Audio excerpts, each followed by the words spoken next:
Hello guys, araw ng Friday at off na mangyan pero hindi makalabas ang mangyan kaya ito agwanta ngayon sa noodles ang mangyan. May bagyo nga pala dito sa Hong Kong, Typhoon 8 and possible daw po na maging Typhoon 10 so kaya ayan, hindi makalabas, walang pagkain, di tiis ang mangyan sa noodles.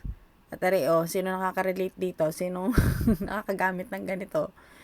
Luto ng noodles sa rice cooker. Oh, yan, para-paraan, para may makain. Dahil ang aming tinutuluyan ay naandito sa taas, ay nakakaya ng bababa ko doon. Walang, walang makain, ay doon pa makikikain, ay wala naman trabaho. So, ayan. Nagsalang na ang mangyan ng noodles, ay didini. Tiis. Okay na, naisalang na. Tingnan nga natin. Ayan, kumukulo din naman di nakakaluto din. Ari, maikwento ko lang, ranas ko rin. Okay, nagbo-board noon sa Laguna.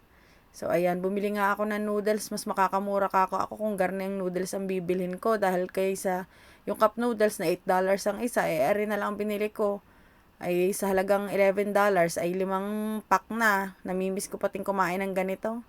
So, ayan, kumukulo na nga. Hinalo-halo din naman ang mangyan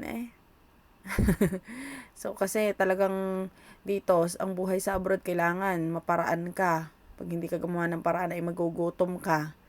Tapos sabi nila, ang buhay dito, masarap. Masarap. Tingnan sa picture kung saan nakakapunta. Pero wag ka, ito ang realidad. O, diba? Sana all nakakakain ng rice. Ayan, tiis ang mangyan. 2 noodles talaga niluto ko. Isang pang umagahan at pang tanghalian na rin namang yan. So, yan.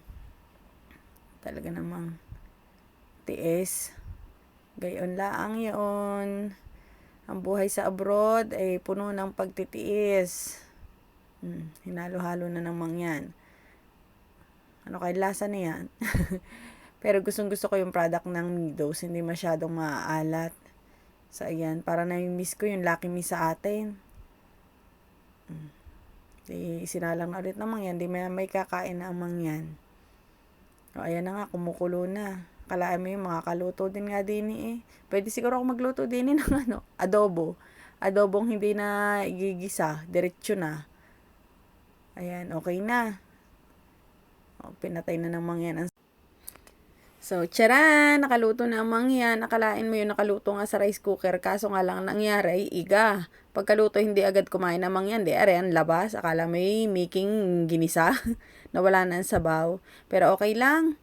At least may panlaman na ng tiyan. Solve na ang mangyan. Ayos, yun lang. Bye-bye.